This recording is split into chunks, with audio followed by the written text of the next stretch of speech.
पोहा जलेबी की खुशबू और राजवाड़े की शान, इंदौर की हर खबर पर नजर रखना हमारी है पहचान। स्वागत है आपका राजीव टाइम्स की इंदौर स्पेशल बुलेटिन में। चलिए डालते हैं नजर आज की इंदौर से जुड़ी पहली बड़ी खबर पर। इंदौर कलेक्ट्रेट में आयोजित जनसुनवाई में कलेक्टर शिवम वर्मा ने पीड़ितों की समस्याएं सुनी। इस दौरान कुल 270 आवेदन प्राप्त हुए, जिनमें परिवार विवाद, जमीन कब्जा और स्कूल शिक्षा से जुड़े मामले प्रमुख हैं। कलेक्टर ने रेड क्रॉस के माध्यम से जरूरतमंदों को सहायता उपलब्ध कराई और संबंधित विभागों को सभी आवेदनों का समय सीमा में निराकरण करने के निर्देश दिए।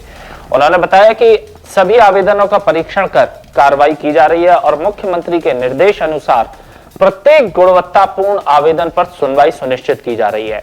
आर्थिक सहायता से ये जुड़े मामलों में तत्काल राहत दी जा रही है, जबकि अन्य मामलों में जांच कर समय सीमा तय की गई है। कलेक्टर ने कहा है कि प्रशासन की पूरी टीम पीड़ितों की मदद के लिए तत्पर है और हर मामले का समाधान प्राथमिकता से किया जाएगा।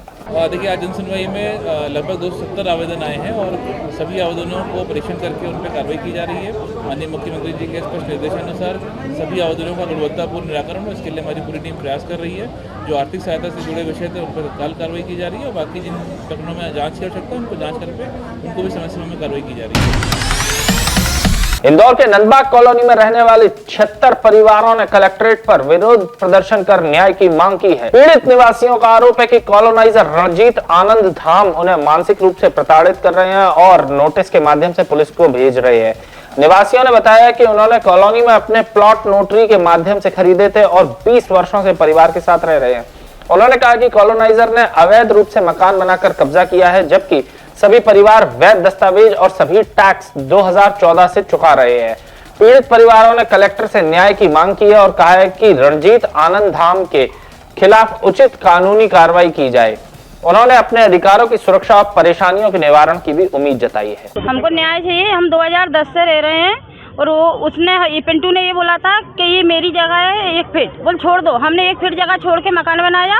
अब वो बोलता है कि ये जगह बोले अब हमारी हो गई है, तो उसने दीवार भी खींच ली। ऐसा नहीं है कि बाउंड्री नहीं खींची, उसने 2013 में बाउंड्री भी खींच ली और बोलता है कि ये जगह तुम्हारी है इधर की और ये हमारी है। फिर अब ऐसा क्यों कर रहे हैं कि पूरी प्लाट हमारे बता रहे हैं उनके। कौन है पिंटू?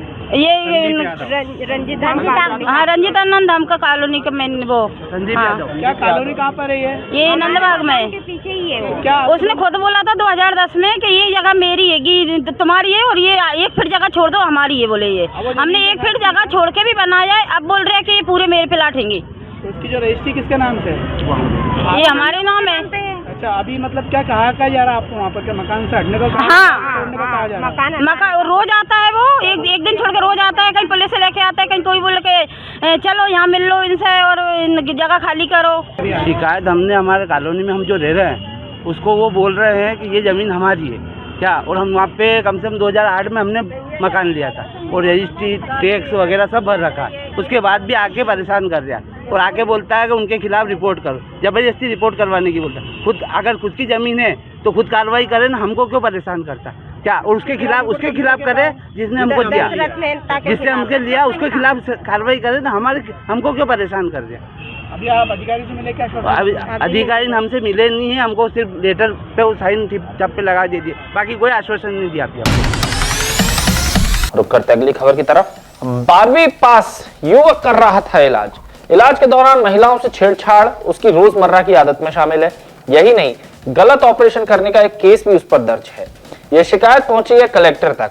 आज कलेक्ट्रेट में हो रही जनसुनवाई के दौरान शिकायतकर्ता मान सिंह राजावत ने बताया कि इंदौर के पाटनीपुरा क्षेत्र में राव दवाखाना नामक एक क्लिनिक है, जहां बिना डॉक्टरी डिग्री वाले व्यक्ति पर उन्होंने कई आरोप लगाए हैं। साथ ही अपने पास सबूत होने की बात भी कही है। शिकायतकर्ता राजावत ने बताया कि क्लिनिक में 12वीं पास इस व्यक्ति ने अपनी असली पहचान छुपाई है, जिसके खिलाफ थाना MIG में पहले से ही गलत ऑपरेशन करने के केस भी दर्ज हैं। कलेक्ट्रेट की जनसुनवाई में शिकायत पर अधिकारियों ने जांच और उचित कार्रवाई का आश्वासन दिया। अब देखना है कि इस मामले में आगे क्या कार्रवाई होती है। दवाखाना है जो फर्जी चलाता है, 2023 से मैंने उसकी शिकायत कर रखी है। जो पहले CM था उसको सब वीडियो फुटेज सब दे दिए कि वो बच्चों के साथ में अश्लील हरकत करता है और 10वीं पास है, ना कोई इसका डिग्री है ना कुछ भी नहीं है। उसके बाद में भी कार्रवाई नहीं हो रही, इसलिए मिलना है था। क्या नाम से? राव दवाखाना। कितने समय से वहाँ पे संचालित हो रहा है? वो तो शायद 12-13 साल से संचालित हो रहा है वहाँ पे। उसको डॉक्टर जो अपने आप को बताता कि मैं डॉक्टर हूँ, वो सिर्फ 10वीं पास है, उसके बाद ना कोई डिग्री है ना कुछ भी नहीं है, और वो इलाज कर रहा है। नहीं, थाने में शिकायत नहीं करी, वो थाने वाले ने शिकायत करी तो बता रहे स्वास्थ्य विभाग इस पर कार्रवाई करेगा। बाकी 2023 से स्वास्थ्य विभाग ने आज तक कोई कार्रवाई नहीं करी, उसको लेकर आज मिलने के लिए आए। अधिकारी बोले 5:30 बजे अगर जो भी होगी या तो उसको सील करेंगे या फिर उसके ऊपर वैधानिक जो भी कार्रवाई वो करेंगे। इंदौर कलेक्ट्रेट में चल रही जन सुनवाई के दौरान एक अजीबोगरीब मामला सामने आया है। महिला जिंदा है पर उसे मृत बताकर मृत्यु प्रमाण पत्र भी जारी कर दिया गया है। अब ये गलती से हुआ या जानबूझकर ये कारनामा किया गया, जांच का विषय है। शिकायत में इस महिला ने बताया है कि ये सब जमीन विवाद के चलते सरपंच की कारस्तानी है, जिन्होंने मुझे जिंदा होते हुए भी मृत घोषित कर दिया। आरोप है कि इस मामले में पुलिस ने सहयोग करने के बजाय उससे मारपीट भी की है। जन सुनवाई के दौरान अधिकारी भी दंग रह गए, क्योंकि जिस महिला का मृत्यु प्रमाण पत्र जारी किया गया है वह उनके सामने जिंदा खड़ी थी, जिसे अधिकारियों ने गंभीरता से लिया। गलत तरीके से जारी इस मृत्यु प्रमाण पत्र मामले में तत्काल जांच के आदेश दिए गए हैं। अधिकारियों ने कहा है कि दस्तावेजों में सुधार कर महिलाओं का नाम सही किया जाए और भविष्य में इस तरह की गलती ना हो, इसके लिए प्रक्रिया सख्त की जाए। आपको बता दें, इस घटना ने प्रशासन में दस्तावेज सत्यापन की प्रक्रिया में कमी उजागर की है।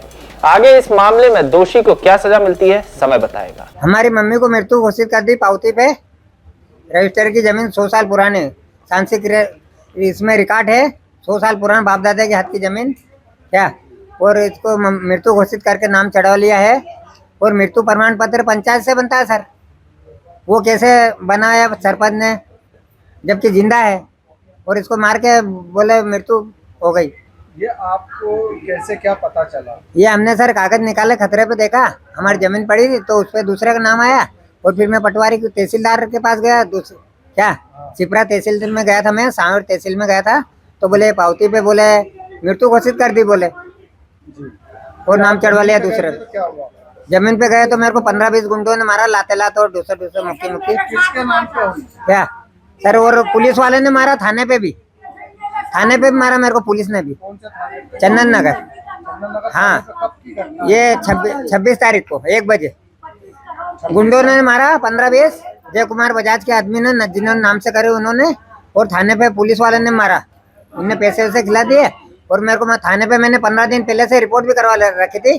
26 तारीख के पहले 15 दिन पहले से मैंने FIR डाली थी, तो मेरे को बंद नहीं करा उन्होंने। बोले इसकी तो FIR है, बोले मेरे को बेहोश करा। एमबाई में भी ले गए क्या, पहले तो एम्बुलेंस में जिला अस्पताल पटका मेरे को क्या, वहाँ से फिर वहाँ जांच हुई जिला अस्पताल से, फिर मेरे को एमबाई पहुँचाया क्या। कौन सी 26 तारीख की बात है? ये अभी गई 26/3। हाँ, तो अभी आज कलेक्टर साहब से मिले हो तो क्या? कलेक्टर साहब को कागज ले लिया, हमारे सब आवेदन और लिए, बोले जांच करेंगे हम, हो जाएगा बोले। क्या बोला साहब ने? कितने बीघा जमीन दिया? वो 405 आ रहा, 1.25 बीघा। आज उनका परीक्षण करके उसके आगे जो योग्य कार्रवाई होगी वो की जाएगी। घोषित कर दिया है और आपसे मिली आज। बिल्कुल, आज उस पर भी परीक्षण करके कार्रवाई की जाएगी। रुक करते हैं अगली खबर की तरफ। इंदौर कलेक्ट्रेट में आयोजित जन सुनवाई के दौरान संत बालीनाथ नगर के रहवासियों ने क्षेत्र में प्रस्तावित शराब दुकान के विरोध में शिकायत दर्ज कराई है। निवासियों का कहना है कि दुकान खुलने से असामाजिक तत्वों का जमावड़ा बढ़ेगा और क्षेत्र की शांति व्यवस्था प्रभावित होगी। रहवासियों ने बताया कि ये पूर्णतः आवासीय क्षेत्र है, जहां बच्चे, महिलाएं और बुजुर्ग बड़ी संख्या में रहते हैं। ऐसे में शराब दुकान खुलने पर सुरक्षा पर नकारात्मक असर पड़ेगा और नशाखोरी को बढ़ावा मिलेगा। उन्होंने संत बालीनाथ चौराहा, मालवा मिल स्थित शराब दुकान को भी अन्य स्थान पर शिफ्ट करने की मांग की है। कलेक्टर ने शिकायत की गंभीरता से लेते हुए जांच के बाद उचित कार्रवाई का आश्वासन दिया है और क्षेत्र की सुरक्षा बनाए रखने की बात कही है। ये हमारे रहवासी क्षेत्र पंचम की फील्ड दक्षिण कंपाउंड का मामला है।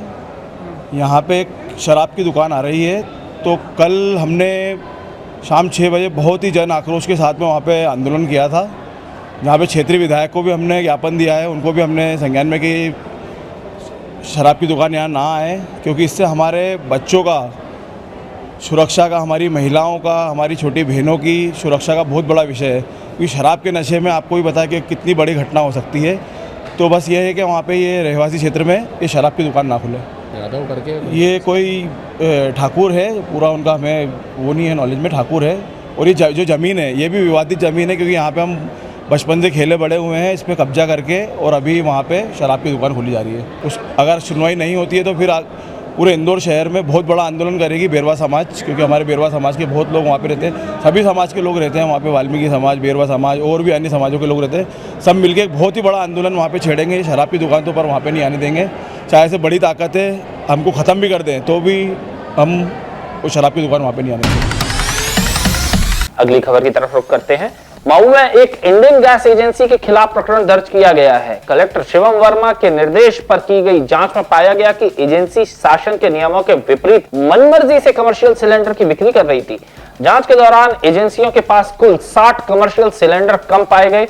अधिकारियों का कहना है कि नियम के अनुसार बिक्री और वितरण में पारदर्शिता होनी चाहिए, लेकिन एजेंसियों ने नियमों की अवहेलना की है। कलेक्टर के निर्देश पर स्थानीय प्रशासन ने तत्काल कार्रवाई करते हुए प्रकरण दर्ज किया है और आगे की जांच शुरू कर दी है। एजेंसी के खिलाफ वैधानिक प्रक्रिया के तहत आवश्यक कदम उठाए जा रहे हैं ताकि भविष्य में ऐसी अवैध गतिविधि को रोका जा सके।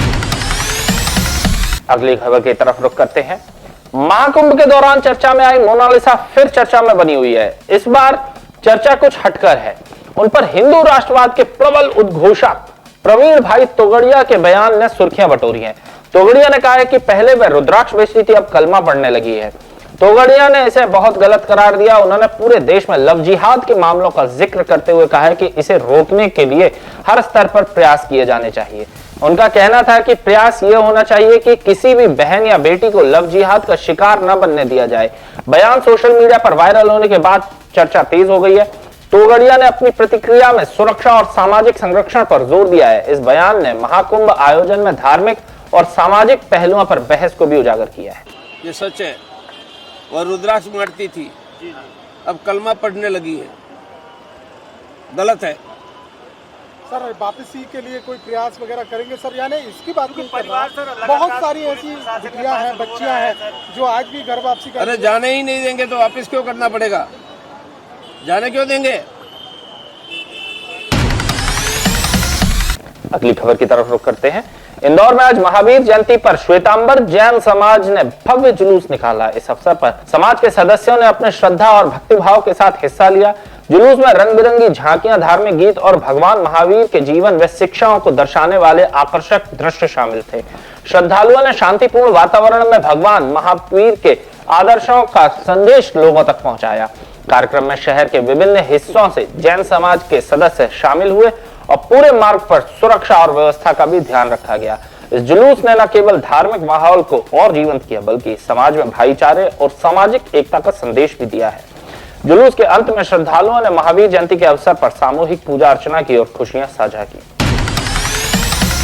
इंदौर के चंदन नगर थाना क्षेत्र के लक्ष्मी नगर में 15 वर्षीय छात्रा की महिमा की खेल में फंदा लगने से मौत हो गई। घटना घर के अंदर हुई, जहां महिमा साड़ी का झूला बनाकर खेल रही थी। अचानक संतुलन बिगड़ने से साड़ी का फंदा उसके गले में फंस गया। महिमा कक्षा 8वीं की छात्र थी और अपने परिवार के साथ लक्ष्मी नगर में रहती थी। उसके पिता राम कुशवाहा हार्डवेयर बाजार में दुकान चलाते हैं और परिवार में उसका एक छोटा भाई भी है। देर तक कमरे से बाहर नहीं आने पर परिजन अंदर गए और बच्ची को फंदे पर लटकी पाया। तुरंत उसे अस्पताल ले जाया गया, जहां डॉक्टर ने उसे मृत घोषित कर दिया। चंदननगर थाना पुलिस ने मर्ग दर्ज कर शव के पोस्टमार्टम के लिए जिला अस्पताल भेज दिया है। फिलहाल पुलिस इस पूरे मामले की हर एंगल से जांच कर रही है कि ये महज एक हादसा है या फिर इसके पीछे कोई और कारण है। चंदननगर में एक दर्दनाक हादसा हुआ था, जिसमें कि एक जो बच्ची थी, जो कि 8वीं क्लास की छात्रा थी, महिमा, जो कि लक्ष्मी नगर में अपने माता पिता के साथ रहती थी। इसका एक छोटा भाई भी है। ये अपने जो साड़ी का एक झूला बनाकर उससे झूल रही थी, तभी अचानक साड़ी से फंदा बन गया और उसको फांसी लग गई। उसको मौके पर ही फिर मौत हो गई। इस पर से थाना चंदननगर में इसमें मर्ग कायम कर लिया गया है और इसमें वैधानिक कार्रवाई की जा रही है। अगली खबर की तरफ नजर डालते हैं। इंदौर में मुख्यमंत्री डॉक्टर मोहन यादव के कार्यक्रम के दौरान ट्रैफिक व्यवस्था संभालने वाले टीआई राहुल राजपूत को गैर हाजिरी भारी पड़ गई। पुलिस कमिश्नर संतोष सिंह ने इस लापरवाही को गंभीर मानते हुए तत्काल प्रभाव से उन्हें सस्पेंड कर दिया है। राहुल राजपूत बापट चौराहे पर वीआईपी ड्यूटी के दौरान मौजूद नहीं पाए गए। वर्तमान में वे ट्रैफिक विभाग में सेवाएं दे रहे थे। जानकारी के अनुसार यह पहला मामला नहीं है जब राहुल राजपूत पर कार्रवाई हुई है। पूर्व में द्वारिकापुरी थाने में भी उनकी लापरवाही और अव्यवस्था के कारण उन्हें सस्पेंड किया जा चुका है।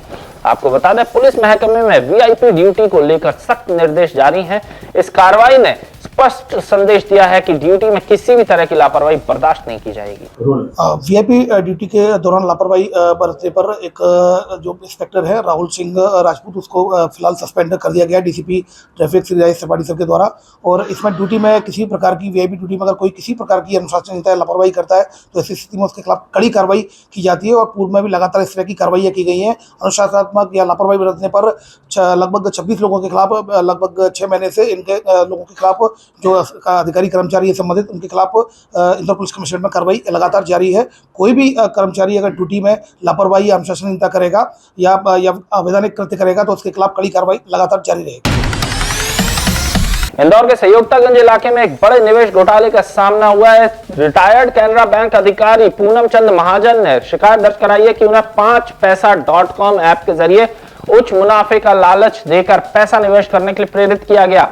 शिकायत के अनुसार शुरुआत में निवेश पर अच्छा मुनाफा दिखाया गया, लेकिन बाद में गौरव और शालिनी नामक व्यक्तियों ने लगातार व्हाट्सएप कॉल के जरिए नए निवेश करवाए।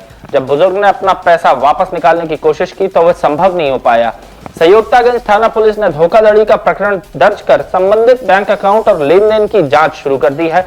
अधिकारियों ने कहा है कि जिन खातों में पैसा था उन पर भी कार्रवाई की जा रही है। ये कैनरा बैंक से रिटायर्ड एक अधिकारी हैं पूनम चंद महाजन जी, जो छावनी क्षेत्र में रहते हैं।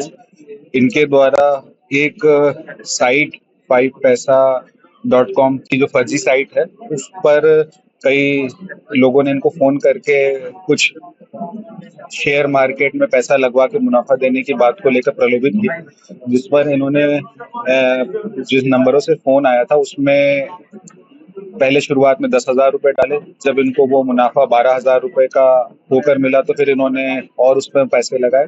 इस तरीके से ये उनके जाल में फंसते चले गए और फरवरी मार्च मात्र 2 महीनों में इन्होंने लगभग 17 लाख के आसपास का अमाउंट उन्होंने उस नंबर में दिए गए कथित खातों में निवेश किए। और जब इन्होंने उसका विड्रॉल मांगा तो उन्होंने साफ साफ मना कर दिया और अब उन्होंने उसका फोन उठाना बंद कर दिया, जिसको लेकर इन्होंने शिकायत करी, जिसमें प्रथम दृष्टया मामला संज्ञेय पाए जाने पर प्राथमिकी दर्ज कर ली गई है। और जो भी फोन नंबर्स और बैंक अकाउंट की डिटेल्स इन्होंने प्रोवाइड किए हैं उसमें जांच करके अगली वैधानिक कार्रवाई की जाएगी। अगली खबर की ओर रुख करते हैं। इस समय महंगाई सुरसा की तरह मुंह बाएं खड़ी है। खान पान की चीजों के साथ साथ अन्य जरूरी चीजों में भी कीमतें बढ़ी हैं। वहीं आम इंसान की रोजमर्रा के लिए जरूरी दूध भी अछूता नहीं रहा। इंदौर में 1 अप्रैल से दूध की कीमतों में वृद्धि होने जा रही है। आम उपभोक्ताओं को अब 60 रुपए प्रति लीटर दूध के लिए 63 से 65 रुपए देने होंगे। इंदौर में 3 रुपए प्रति लीटर तक बढ़ोतरी की गई है। दूध विक्रेताओं ने बताया कि पशु आहार की कीमतें भी बढ़ गई हैं। इस कारण अन्य बड़े शहरों में भी 2 से 4 रुपए प्रति लीटर तक कीमतें बढ़ी हैं। दूध की फैट दर के आधार पर होम डिलीवरी लगभग 63 रुपए और दुकान डेयरी में 65 रुपए प्रति लीटर होगी। हालांकि सांची की होम डिलीवरी फिलहाल स्थिर है। सर्वप्रथम तो मैं आपको बता रहा हूँ कि दूध महंगा होने का कारण है कि दुधारू पशुओं में उत्पादन क्षमता कम होती है, तो इसलिए जो 60 रुपये प्रति लीटर के हिसाब से अभी तक उपभोक्ताओं को दूध मिल रहा था, तो उसके अंदर हमने 2 रुपये जो किसान उत्पादक के बढ़ाए और 1 रुपये घर पहुंच सेवा उसको बढ़ाया है। ऐसा बंदी का भाव 63 रुपये है। खुला दूध जो दुकानों पे 65 रुपये मिल रहा है, उसमें निश्चिंतता नहीं रहती है कि आज मुझे 1 लीटर चाहिए, कल नहीं चाहिए, कल मुझे 50 लीटर चाहिए, नहीं चाहिए। तो दुकान के अंदर जो व्यय रहता है, जैसे लाइट है, बिजली है, लेबर है, दुकान का भाड़ा है, किराया भाड़ा है, इसलिए हमने वो 2 रुपये का मार्जिन बढ़ाया है। वो साथ ही साथ ये भी कहा है कि पैकिंग चार्ज जो ग्राहक थैली नहीं लाते हैं, प्रशासन तो बहुत कोशिश कर रहा है कि पैकिंग मटेरियल लोग कम से कम यूज़ करें, लेकिन अधिकतर देखने में आया कि लोग थैली नहीं लाते हैं, तो वो दुकानदार पैकिंग चार्ज सहित अपने को वो दूध देगा। इस कारण से जो दुकान पे जो है दूध जो है बंदी से 2 रुपये लीटर ज़्यादा मिलेगा। जी सर, सीज़न आने वाला है, शादी आने वाली है, कुछ त्यौहार भी रहेंगे, मिठाई महंगी हो जाएगी, क्या असर रहेगा जनता पर इसका?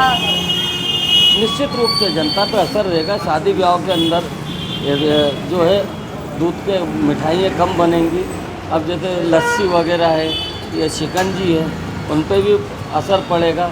1 लीटर दूध के अंदर 200 ग्राम मावा होता है, तो 5 लीटर दूध के ऊपर जो है उसका असर पड़ेगा। इस कारण से मिठाई 20 रुपये प्रति किलो के हिसाब से जो है उनका अमूमन मतलब मूल्य में वृद्धि होगी। जो 520 थी वो 540 होगी, जो 500 रुपये थी वो 520 रुपये हो जाएगी। इसके साथ ही साथ घी की मिठाइयों पे भी असर पड़ेगा, क्योंकि दूध से ही घी बनता है। घी की मात्रा में भी यानी भाव में भी वृद्धि होगी। जो अभी घी मिल रहा है उससे 30-40 रुपये किलो, क्योंकि वो 10 लीटर दूध के ऊपर 1 किलो घी बनता है। जी, यानी कि दूध से बनने वाले सभी प्रोडक्ट महंगे हो जाएंगे। जी हाँ, बिल्कुल प्रोडक्ट महंगे हो जाएंगे। और हमारा तो विशेष ध्यान है, आज कस्टमर एक चीज़ कहता है कि उसको दूध शुद्ध चाहिए। दूध की गुणवत्ता पे इंदौर दूध विक्रेता संघ निरंतर कार्य करता आ रहा है और विगत कई समय से हम प्रशासन से मांग कर रहे हैं। ग्वालियर की हाई कोर्ट की एक डबल बेंच ने फैसला दिया, जिसमें चीफ जस्टिस बैठे थे। उन्होंने स्थानीय प्रशासन और कलेक्टरों को निर्देश दिया है कि शहर में आने वाले जितने एंट्री पॉइंट है वहाँ पर मोबाइल और बूथ बना के शहर के अंदर आने वाले दूध की जो है गुणवत्ता की जांच करें। लेकिन मुझे बड़े दुख से कहना पड़ रहा है कि हमने जिलाधीश महोदय अभी इंदौर में शिवम वर्मा जी के पहले हम आशीष सिंह जी थे, उनको भी दिया, हाईकोर्ट का फैसला भी दिया। जबकि हाईकोर्ट के अंदर ग्वालियर में 9 जिला कलेक्टरों ने ये कहा था कि हमारे यहाँ लागू होगी। तो हम तो ये मांग करते हैं कि शहर में आने वाले दूध की गुणवत्ता की नाकों पे ही जांच होना चाहिए, ताकि जो है शुद्ध दूध उपभोक्ताओं को मिले। क्योंकि दूध ऐसी चीज़ है, वो छोटे बच्चे से लेके बुजुर्ग तक बीमारों के लिए हमारे उपवास वगैरह में यानी घर के अंदर निरंतर उपयोग आने वाला जो पदार्थ है, खाद्य पदार्थ दूध है, इसलिए उस पर विशेष ध्यान देना हमारा जोर रहता है। इंदौर में मेट्रो रूट पर अवैध विज्ञापन होर्डिंग लगाने का मामला सामने आया है। सयाजी से MR10 तक नगर निगम द्वारा सौंदर्यीकरण किए जा रहे कॉरिडोर पर रातों रात होर्डिंग लगाए गए। सूचना मिलते ही MIC सदस्य राजेंद्र राठौर मौके पर पहुंचे और निगम अधिकारियों पर नाराजगी जताई है। उन्होंने आरोप लगाया कि दीपक एडवर्टाइजिंग द्वारा बिना अनुमति विज्ञापन लगाए गए हैं और इनमें से कुछ अधिकारियों की मिलीभगत भी हो सकती है। राठौर ने निगम आयुक्त से शिकायत कर संबंधित अधिकारियों को कंपनी के खिलाफ सख्त कार्रवाई के निर्देश दिए हैं। इस घटनाक्रम के बाद नगर निगम की निगरानी व्यवस्था और कार्यप्रणाली पर सवाल खड़े भी हो गए हैं। अब देखना होगा कि मामले में जांच के बाद क्या कार्रवाई की जाती है। सयाजी से अभी अपना जो है रोबोट चौराहे से लेके और